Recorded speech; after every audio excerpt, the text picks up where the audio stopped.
Accidentes de tránsito dejan 4 muertos y varios heridos en 2 provincias del país. Al parecer, ocurrieron por la mezcla fatal de la calzada mojada por la lluvia y el exceso de velocidad. Temporal causó daños en Manabí. Colapsó un puente y el desbordamiento de un río afectó a más de 50 viviendas. Analizan la declaratoria de emergencia. Joven que se bañaba en el estero en Guayaquil murió ahogado.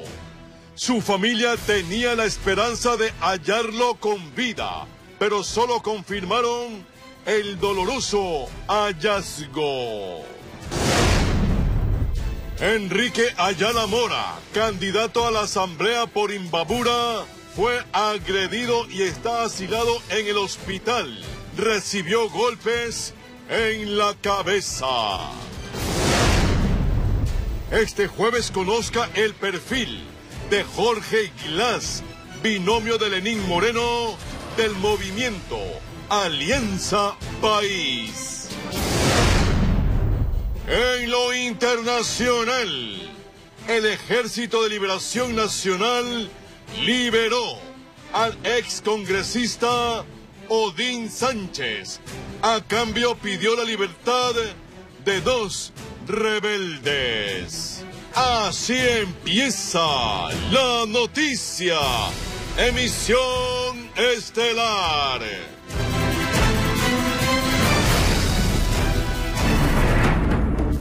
Además, una mujer fue asesinada con varias puñaladas.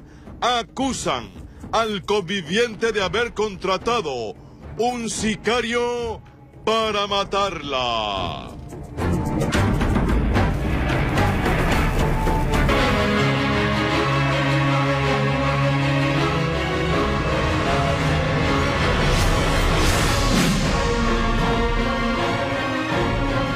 Amigos de todo el país, buenas noches y bienvenidos a su informativo La Noticia, emisión estelar. Iniciamos con un hecho doloroso. 3 personas perdieron la vida luego que el vehículo en el que viajaban se impactara frontalmente contra un bus de transporte público en la vía Babahoyo-Montalvo, en la provincia de Los Ríos. Otras 6 personas resultaron heridas. Un muerto y 2 heridos. Fue el saldo de un accidente de tránsito en la vía Portoviejo-Manta. Según las primeras investigaciones, las fuertes lluvias y el aparente exceso de velocidad serían las causas. Que revisen y ahí dan el nombre. La policía y fiscalía investigan este nuevo accidente en las vías de Manabí. Una camioneta en la cual resultaron 2 personas heridas y 1 persona fallecida. Al parecer, la lluvia y el exceso de velocidad es el causante del accidente. El automotor quedó a un lado de la vía, con el cuerpo de la víctima atrapado en medio de los hierros retorcidos. Rescatada que salió un poco más temprano, a ver si usted ha podido recabar el tema de... Las 2 personas fueron trasladadas hasta el hospital más cercano. Camioneta que pertenece al Estado, en la cual hay una persona fallecida con el nombre de Bello Gorosabel Jonathan Josué, y hay 2 personas heridas que todavía no podemos determinar los nombres y apellidos de ellos. Al que ciudadano se lo va a llevar al Instituto Centro Forense para determinar las causas de las muertes. No, porque estaba ensangrentado. Desde la provincia de Manabí informó Johnny Armendáriz. Una persona murió y 2 resultaron heridas en un accidente de tránsito ocurrido en la vía Portoviejo-Manta en la provincia de Manabí. De momento se investigan las causas del siniestro. Fue de tal magnitud que bomberos y agentes de la CTE tuvieron que trabajar en la liberación de los cuerpos atrapados en el liviano vehículo que se impactó contra un bus de la cooperativa CITAM Disco 22. El choque se produjo, nosotros entendemos, por mucho exceso de velocidad y por la calzada que está mojada. El hecho se registró en la vía Babahoyo-Montalvo a la altura del kilómetro 9. La verdad, yo les digo, cosas del destino. Eso pasó. El bus quedó con su parte frontal sumergida en el agua. Las autoridades esperan que con sus cámaras de seguridad se pueda determinar cómo se suscitó el percance. Ya se ha hablado con el fiscal de turno para que autorice el descargo de las imágenes para verificar cuál fue el motivo en sí del accidente. Durante el procedimiento en el sitio se desconocía el paradero del conductor del bus, mientras que el oficial constaba entre los 6 heridos. Demoré para salir porque incluso tenía fracturadas las piernas y me dolió demasiado el labio, ya no podía yo. Pues los compañeros de la CTE me ayudaron a bajar. Los fallecidos residían en Babahoyo. Son Alexandra Pérez, Walter Mora Quirós y Petita Quirós, estos últimos madre e hijo. Gran cantidad de personas llegaron a la morgue tras conocer lo ocurrido con ellos. Desde Los Ríos informó Odette Camacho. El gobernador de Manabí informó que se está analizando la posibilidad de declarar el estado de emergencia por los graves estragos causados por las lluvias registradas en los cantones de Manta y Montecristi. El temporal provocó el colapso de un puente y el desbordamiento de ríos, afectando a más de 50 viviendas. Veamos. Las lluvias registradas desde la noche del miércoles y la madrugada de este jueves en Manabí causaron estragos en 2 cantones de esta provincia. Alrededor de 50 viviendas entre Manta y Montecristi resultaron anegadas. Si es necesario, declararemos la emergencia por inundaciones. De ser necesario, con los señores alcaldes nos reuniremos. En Manta varios sectores se inundaron. También colapsó el puente del barrio Divino Niño. En el sitio 10 casas resultaron afectadas debido a la creciente. Es el único lugar donde se han presentado problemas, en el río Muerto. En Montecristi, en la parroquia Colorado, más de 20 viviendas se llenaron de lodo y agua debido al desbordamiento de una quebrada. Taparon la quebrada por donde era para invierno y dejaron hecho una calle. En los barrios Horizonte Azul y 5 de Mayo sus habitantes trabajaron durante más de 10 horas para sacar el lodo y el agua que superó el metro de altura en algunas viviendas. Perdimos todos los enseres aquí en la casa. El agua nos llegaba aproximadamente a 1 metro de distancia. Los colchones, todo, cama, todo eso se ha echado a perder, sí. Personal del Cuerpo de Bomberos de Montecristi y de la Infantería de Marina de Jaramillo y otras instituciones de socorro colaboraron con la evacuación de los enseres de las familias afectadas. Cocinas, los colchones, las refrigeradoras, para que posteriormente ya puedan, como se ha desbordado el río, para que puedan retirar el sedimento. Quienes habitan en el lugar piden la colocación de una alcantarilla abierta que permita el libre desfogue de las aguas lluvias. Viene bastante basura, palos, todo, entonces se nos tapa a nosotros y por eso nos llenamos todititito de agua. Hemos perdido todo. Con cámaras Eduardo García desde Manta, provincia de Manabí, informó Wendy Delgado.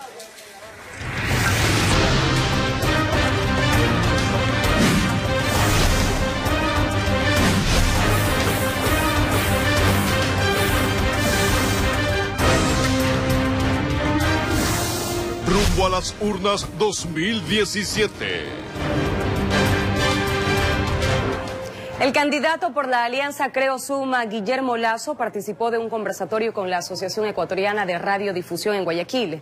Durante su intervención se refirió a sus planes de generación de empleo e impulso a la economía. En medio de una apretada agenda de actividades en Guayaquil, el candidato a la presidencia, Guillermo Lasso, acudió a la Asociación Ecuatoriana de Radiodifusión, AER, para un diálogo con sus dirigentes en el que hizo referencia a sus planes de gobierno. Y esas metas agresivas y altas requieren de cambio, requieren de hacer las cosas de una forma distinta y de llevar a cabo propuestas inteligentes, propuestas diferentes. Lasso mencionó que impulsará un programa de emprendimientos como base de la generación de nuevos empleos. Nuestro gobierno va a aportar un capital semilla en un fondo por $100 millones para que comience a funcionar la ley del primer emprendimiento. También abordó temas relacionados a la seguridad social. ¿Qué nosotros vamos a hacer? Primero, devolver aquella obligación del gobierno de aportar con el 40% de las jubilaciones de los trabajadores. En segundo lugar, reconocer formalmente la deuda financiera que tiene el gobierno con el Seguro Social. A la salud. Tenemos que cubrir el déficit de 8.000 camas en clínicas y hospitales en el Ecuador. 32.000 camas debería de tener en clínicas y hospitales el Ecuador. No los tiene, solo tiene 24.000. Por lo tanto, hay un déficit de 8.000. Señaló también que irá motivado al diálogo presidencial organizado por el Grupo El Comercio y que será transmitido en vivo este domingo, informó Ítalo Ruiz. El candidato presidencial por Alianza País, Lenín Moreno, visitó Riobamba, capital de la provincia de Chimborazo, donde desarrolló algunas actividades de campaña. El postulante participó de una concentración en la Plaza Alfaro, donde presentó varias de sus propuestas.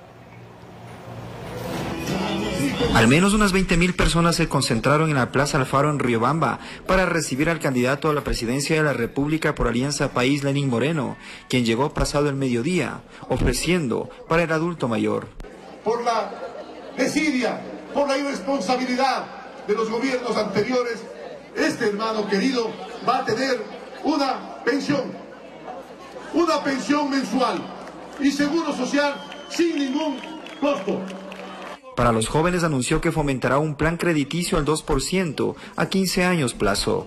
Vamos a darte hasta $15.000 para que tú desarrolles tu proyecto, tu trabajo.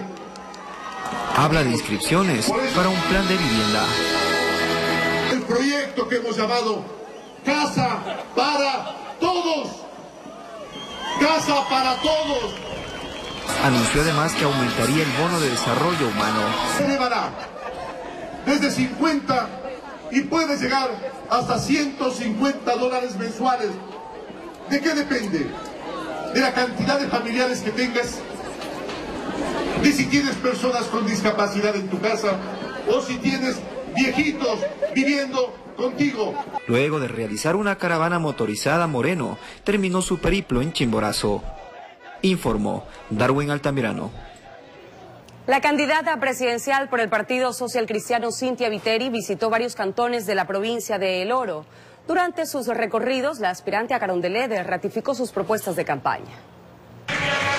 Cumpliendo agenda en la ciudad de Machala, la candidata a la presidencia de la República, Cynthia Viteri, por la Alianza Social Cristiano Madera de Guerrero, mediante una rueda de prensa ratificó sus propuestas de campaña, como la eliminación de la Cenecit y la tabla del consumo de drogas, además de la tarifa cero de energía eléctrica, la facilidad para la adquisición de viviendas y la reducción de impuestos que favorecerán a las ciudades fronterizas. Para que la gente no cruce las fronteras a comprar lo que necesita, sino que se quede en Huaquilla y poder levantar ese cantón de la pobreza. También indicó que de ganar las elecciones, en su gobierno los colegios profesionales recuperarán el derecho para agremiarse.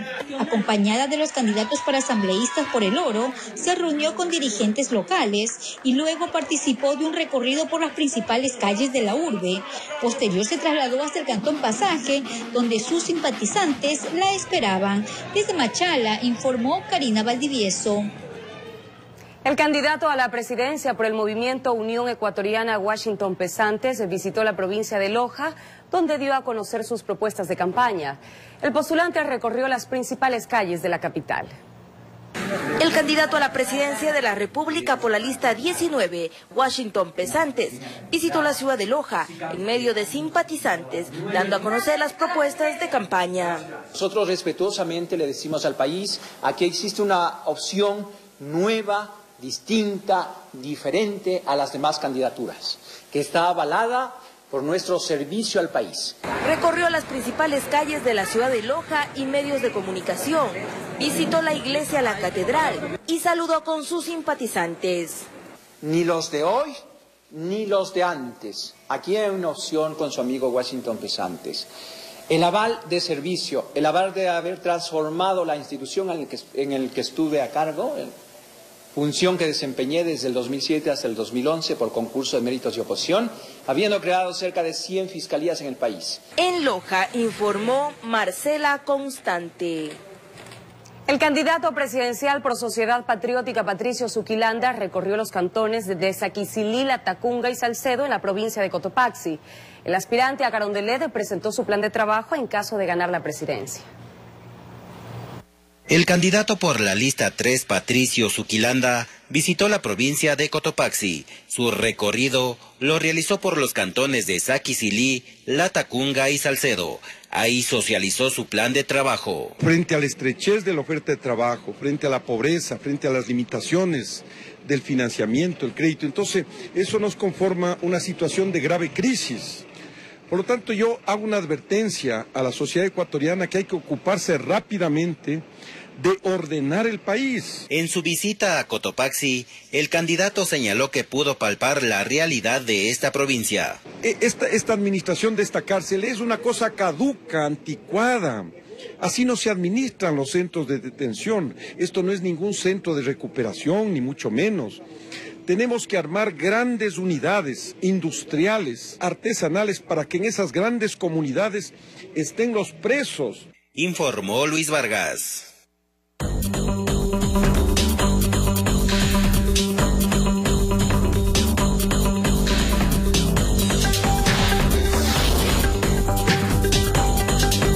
Conversando con el candidato. Jorge Glass es el candidato que busca la reelección a la vicepresidencia en los próximos comicios generales, pues afirma que aún falta mucho por hacer. A continuación les presentamos una semblanza del compañero de fórmula de Lenín Moreno por el movimiento Alianza País. Nacido en Guayaquil, de profesión ingeniero eléctrico, Jorge Glass llegó a la política de la mano de la llamada Revolución Ciudadana. Primero, como ministro de Telecomunicaciones, asegura que su fuerte siempre fue el aspecto técnico. Yo entré como un aporte técnico a un equipo de gobierno maravilloso, pero desde el inicio tuvimos una visión. Yo le decía, presidente, tenemos que cambiar la matriz energética. El agua es para la vida, lo que la energía es para el desarrollo. No puede haber proceso de cambio de matriz productiva sin energía. Y dijimos, hagámosla renovable. Pero con el pasar de los años, y aunque él asegura que no le gusta la política, le tocó inmiscuirse aún más en ella y aceptó la llamada de acompañar a Rafael Correa como candidato a la vicepresidencia. Le confieso algo, no me gusta la política. Soy honesto al decir esto. Soy político porque puedo servir. Yo siento que puedo seguir sirviendo. Afirma que con el encargo de manejar los sectores estratégicos se ha impulsado de manera acelerada el cambio de matriz productiva, que por primera vez en su historia el Ecuador cuenta con cambios fundamentales para concretar el tan ansiado desarrollo. Tener el privilegio de haber sido parte de este proceso de transformación, por más que lo quieran ocultar los opositores, ahí están las hidroeléctricas, ahí está la refinería repotenciada, 300 millones de ahorro por año. Que durante estos 10 años de gobierno se han cometido errores, que hay que corregirlos, pero que más que los errores han sido los aciertos. Yo quisiera haber hecho las cosas mucho más rápido. Soy muy honesto, yo soy inconforme, ¿no? Siempre se pudo haber hecho mejor. Y hay muchas cosas que corregir, hay que trabajar mucho en la atención al ciudadano. Hoy recibí una queja de una entidad de gobierno que no ha atendido bien algunas comunidades. Hay que corregir, hay que darle el poder al ciudadano de calificar al servidor público. Con las tecnologías de la información y la comunicación ahora es posible. Son enormes desafíos. Busca llegar a la vicepresidencia de la mano de Lenín Moreno, con el objetivo claro de profundizar el proyecto político de Alianza País.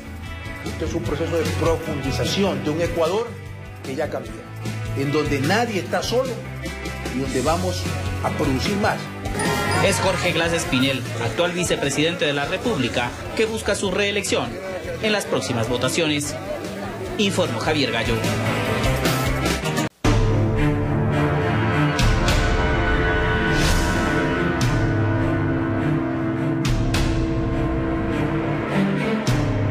De regreso para informarles que una mujer murió luego de ser agredida con varias puñaladas en el sur de Quito. Según las primeras investigaciones, el supuesto agresor habría sido contratado presuntamente por el conviviente de la víctima para perpetrar el ataque. La policía detuvo a los dos implicados para las investigaciones. Auxilio, vecinos, auxilio.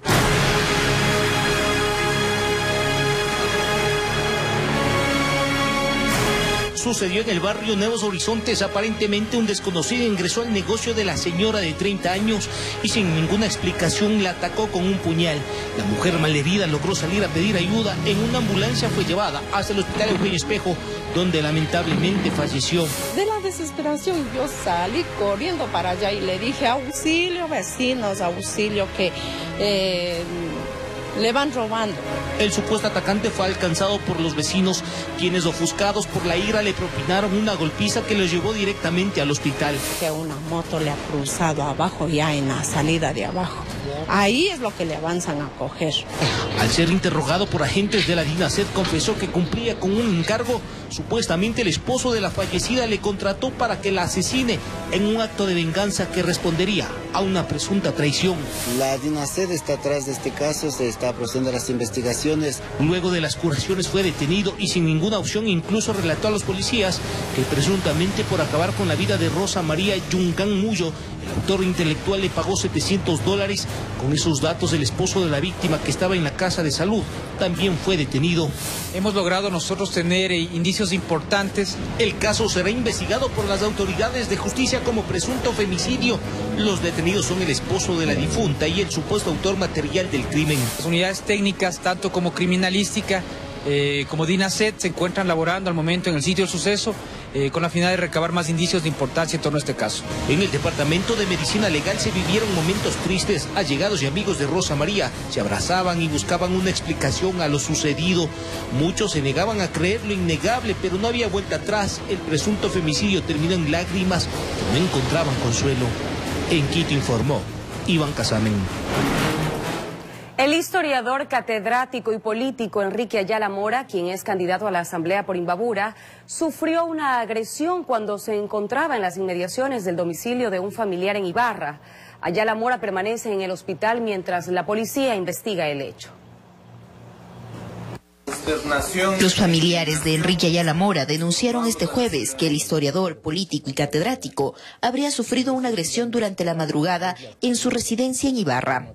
El hecho habría ocurrido cuando Ayala Mora, su compañero Luis Andrango y su cuñado salieron en busca de comida rápida y encontraron a unos desconocidos que pintaban unos grafitis injuriosos en las paredes de la residencia. Al sorprenderlos, los sujetos habrían agredido a Enrique Ayala Mora. Coincidió que habían dos personas que estaban haciendo unas pintas en las paredes con frases ofensivas hacia nuestro compañero y en la fuga empujaron a nuestro compañero, que se golpeó lastimosamente en la puerta metálica que tiene el domicilio. Producto del fuerte golpe, el historiador perdió el conocimiento y fue trasladado a una casa de salud, donde aún se encuentra bajo cuidados. Del golpe que él sufre, un diagnóstico que es un trauma cráneoencefálico leve. Sus familiares y amigos aseguran que esta no es la primera vez que son amenazados. Algunas otras situaciones que se han dado con su familia, con sus hijos, directamente a través de los medios de teléfono, de correos electrónicos, que hemos sido permanentemente amedrentados, hemos sido amenazados. La denuncia ya fue puesta en la fiscalía, adjuntando precisamente las fotos de los sitios en donde fue realmente realizado estas pintas en varias de las paredes de aquí de la ciudad de Ibarra. Ellos confían en que las investigaciones den frutos y se dé cuanto antes con los responsables del acto, informó Andrea Valareso. Mañana en la noticia de las 6:30. Un grupo en redes sociales estarían generando pánico porque supuestamente estarían incitando a la violencia.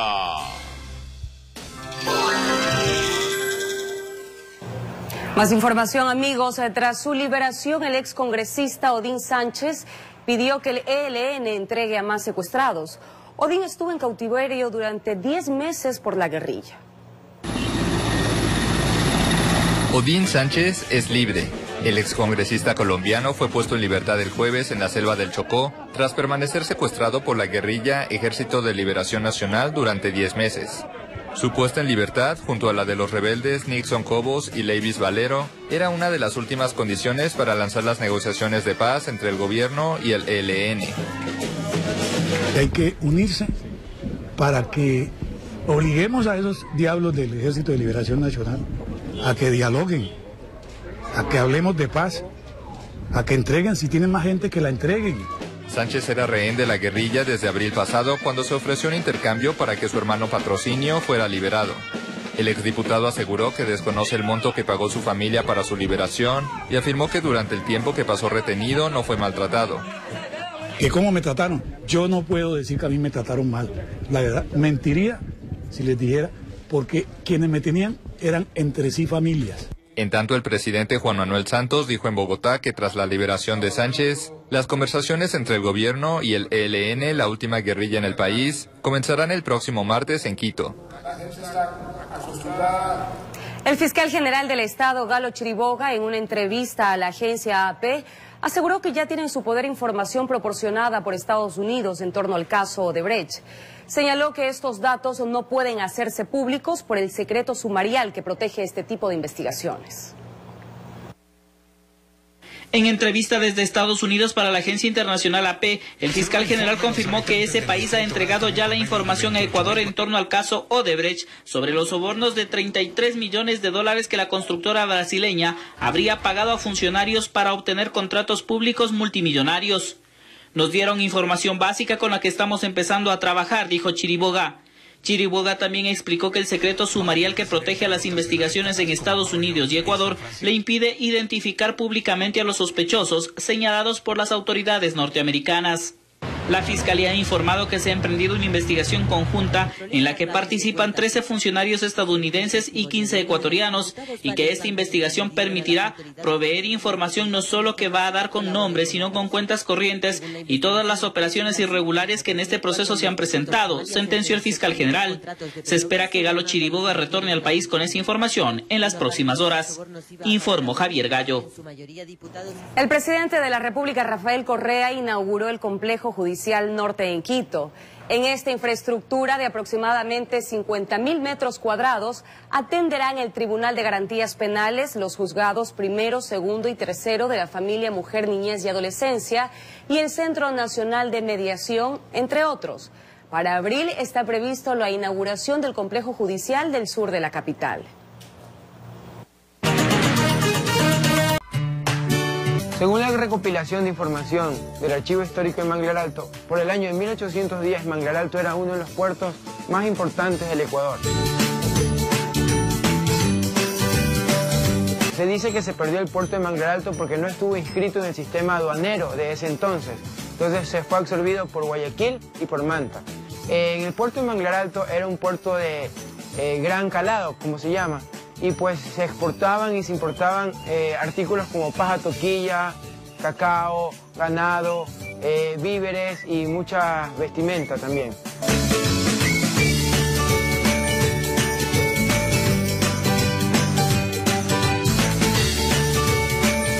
Cuando yo era chica, yo me acuerdo que se exportaba ganado. De aquí salía ganado para otra zona. Nuestros abuelos no tenían dinero, ellos usaban el intercambio, por decir, aquí llevaban la yuca, el plátano, los guineos para los balnearios, allá venían trayendo el pescado, la carne, y entonces ahí había un intercambio, ¿no?, de los alimentos. Entonces no había necesidad de tener el dinero para poder comprar las cosas.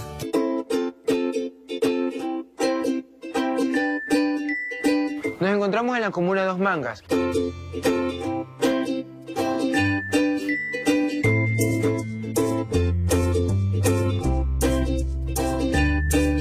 Por el año 1830-1840 era una de las principales proveedoras para exportar botones de tagua. Es una semilla muy fuerte que puede durar mucho tiempo. Se reconoce ya a nivel internacional como un marfil vegetal.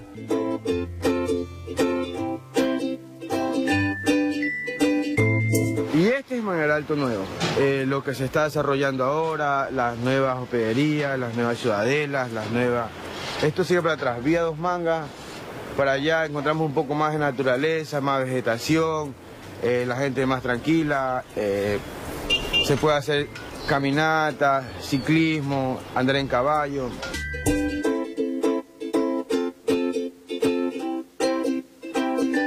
Y la mayoría de las personas, cuando es temporada y hace sol, en verano, salen todos los domingos con su familia a poder bañarse con el agua tibia del estero.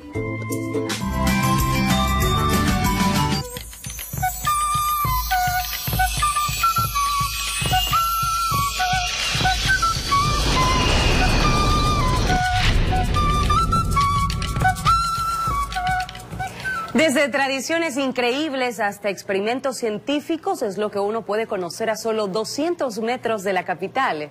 El Museo Inti Ñan o Camino del Sol es uno de los más visitados por turistas nacionales y extranjeros.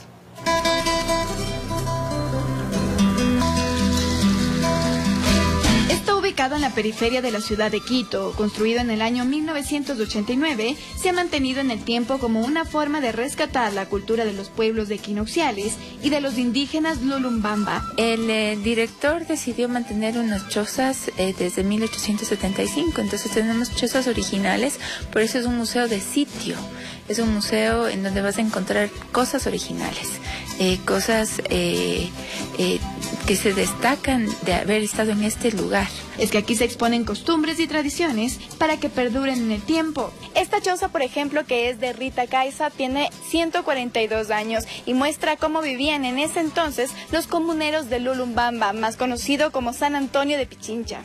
Es una vivienda que cuando afuera hace calor, aquí va a estar muy fresco, y cuando afuera hace frío, aquí va a estar muy caliente. Pero hay más.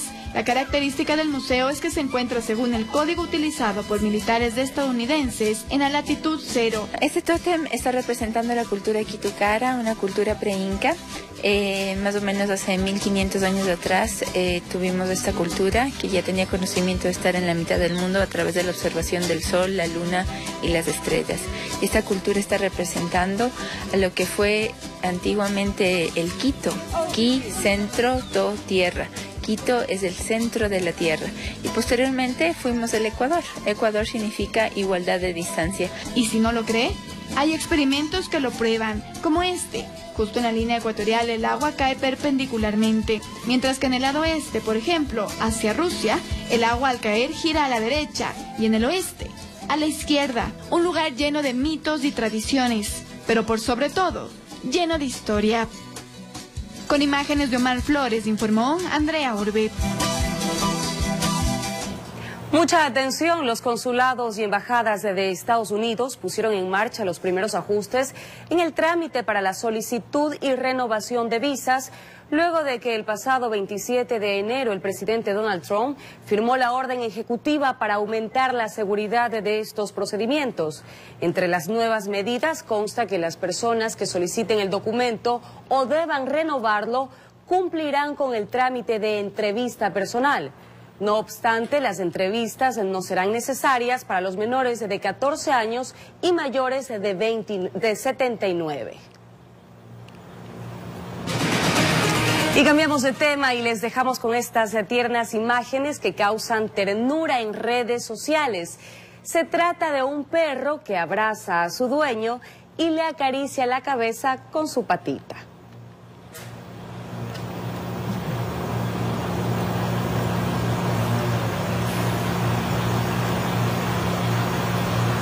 Amigos, así finalizamos. Recuerden que pueden vernos desde cualquier parte del mundo a través del sitio web www.rts.com.es. RTS está más cerca de ti. Gracias por acompañarnos. Lo que sigue, el mejor programa deportivo del país, Copa. Buenas noches.